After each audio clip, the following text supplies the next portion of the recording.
আজকের এই ক্লাসে সপ্তম শ্রেণীর গণিত বই প্রথম অধ্যায় মূলদ ও অমূলদ সংখ্যা অনুশীলনী 1.1 আমরা 3 নাম্বারটা শিখব।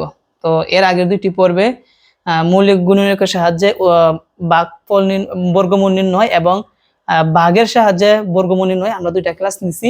আজকের ক্লাসে আমরা 3 নাম্বারের এটা সমাধান করব যে নিচের সংখ্যাগুলোকে কোন ক্ষুদ্রতম সংখ্যা দ্বারা গুণ করলে গুণফল পূর্ণবর্গ সংখ্যা হবে। পূর্ণবর্গ সংখ্যা হবে। আচ্ছা, তো পূর্ণবর্গ সংখ্যা মানে কি? সাপোজ আমি একটা সংখ্যা যদি বসাই, যেমন এখানে আছে 4 গুণ 4, 4 গুণ 4 গুণ করলে সমান কত হয়?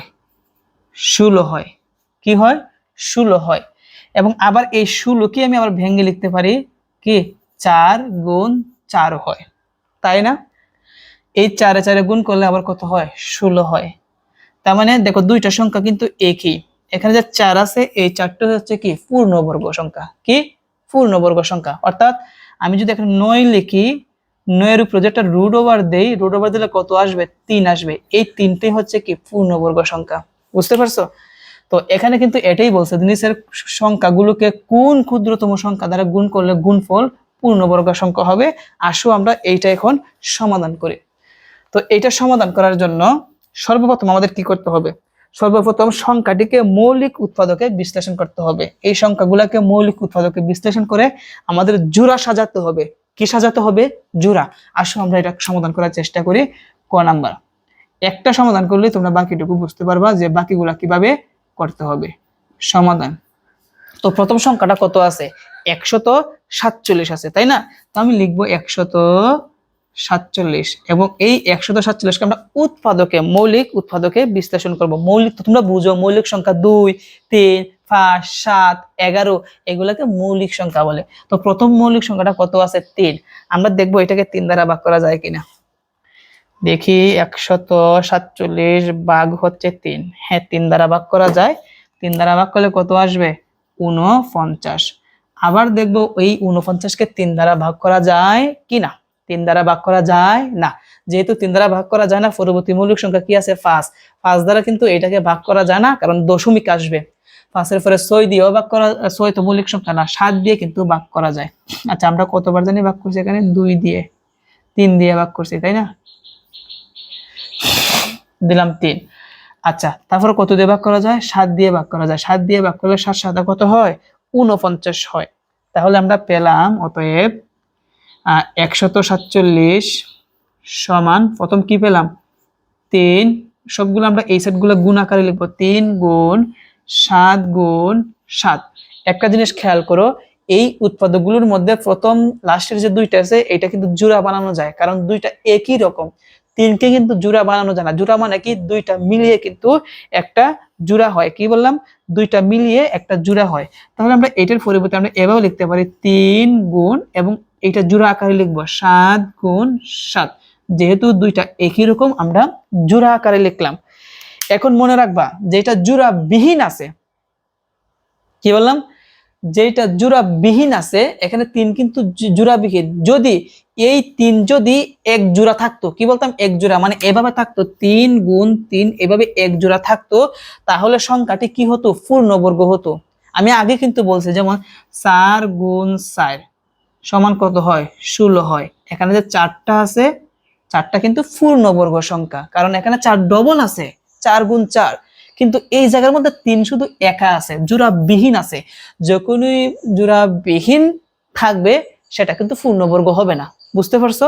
আমরা এখানেই বলছে যে নিচের কোন সংখ্যাগুলো কোন ক্ষুদ্রতম সংখ্যা দ্বারা গুণ করলে গুণফল পূর্ণবর্গ সংখ্যা হবে, মানে কোনটা পূর্ণবর্গ নয়, এটা আমরা দেখব। এখন দেখো আমরা এখানে লিখলাম 3, যেহেতু জোড়াবিহীন আমরা উল্লেখ করে দিব। আমরা দেখা যায় কি, হ্যাঁ, আমরা এখানে উল্লেখ করে দিব। সুতরাং আমরা এখানে লিখব যে 3 জোড়াবিহীন। জোড়াবিহীন মানে কি? জোড়া ছাড়া। লিখব 3 জোড়াবিহীন। যদি 3 যদি জোড়া থাকতো তাহলে সংখ্যাটি পূর্ণবর্গ হতো। অবশ্যই পূর্ণবর্গ হতো, জোড়া থাকলেই পূর্ণবর্গ হয়। বুঝতে পারছো? দেখো পূর্ণবর্গ আমি আবার বলি, যেমন 3 গুণ 3 থাকতো, তাহলে আমরা এই দুইটা পরিবর্তে লিখতে পারি 3 স্কয়ার। এই যে বর্গ আসছে, এবং 3 এর স্কয়ার কত 9।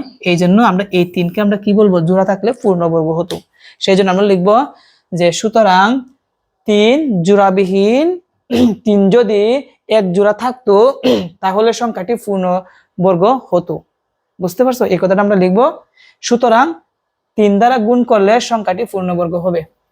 কি বললাম? 3 দ্বারা গুণ করলে সংখ্যাটি পূর্ণবর্গ হবে। অর্থাৎ এখানে যে 3 আছে, এই 3 কে যদি আবার 3 দ্বারা গুণ করি তবেই পূর্ণবর্গ সংখ্যা হবে। এই কথা কিন্তু আমাদের এখানে বলছে যে কোন ক্ষুদ্রতম সংখ্যা দ্বারা গুণ করলে গুণফল পূর্ণবর্গ সংখ্যা হবে।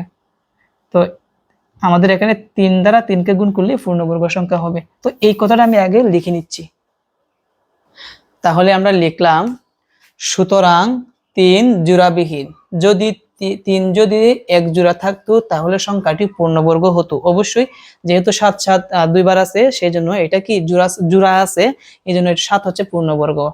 সেই জন্য লিখব সুতরাং 3 দ্বারা গুণ করলে সংখ্যাটি পূর্ণবর্গ হবে, উত্তর 3। এটা হচ্ছে আমাদের অ্যান্সার। তো বাকিগুলা কিন্তু সব একইভাবে। আসো আমরা বাকিগুলা সমাধান করি।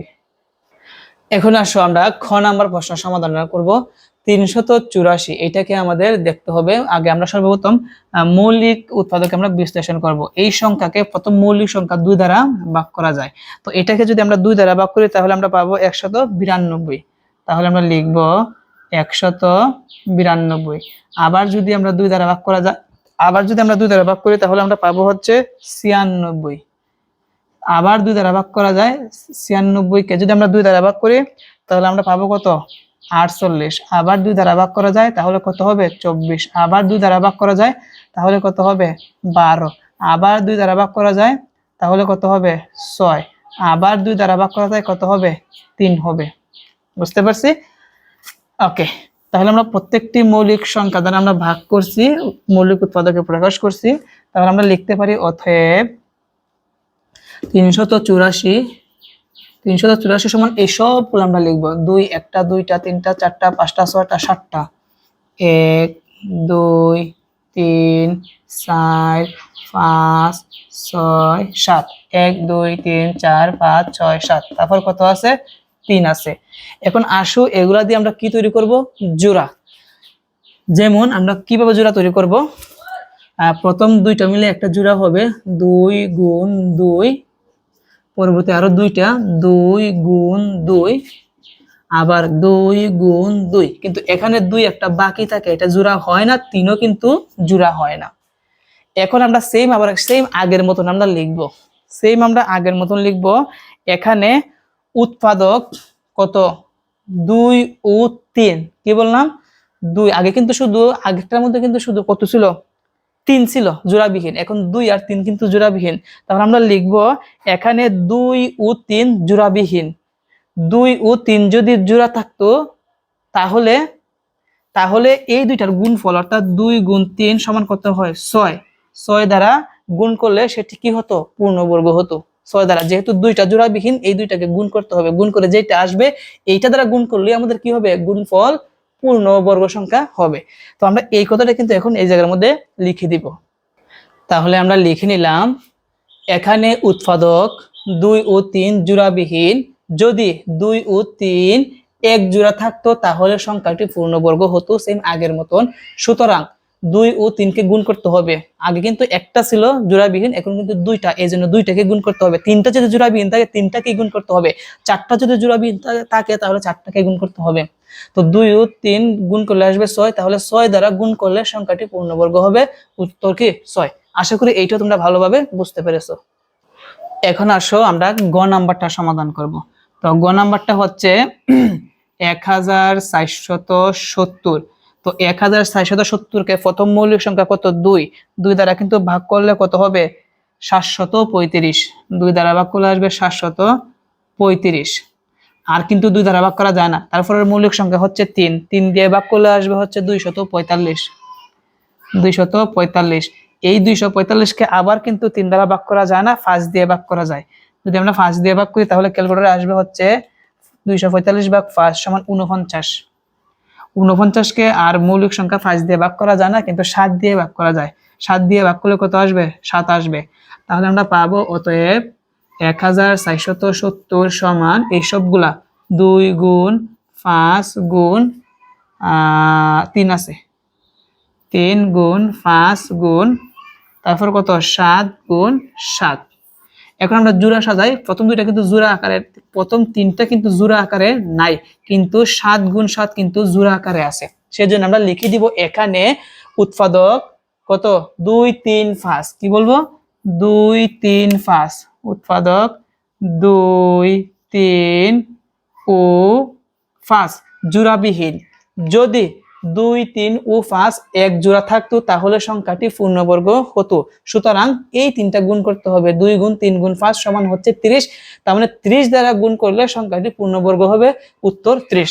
আশা করি প্রথম দুইটা তো ভালোভাবে বুঝাইছি, এই জন্য এগুলা সংক্ষেপে করতেছি, আর আশা করি তোমরা এটি ভালোভাবে বুঝতে পারছো।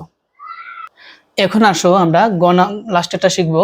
তো লাস্টেরটা হচ্ছে 23,805কে আমাদের মৌলিক উৎপাদকে আপনাকে বিশ্লেষণ করবো। প্রত্যেক মৌলিক সংখ্যা 2 দ্বারা ভাগ করা যায় না, কিন্তু 3 দ্বারা ভাগ করা যায়।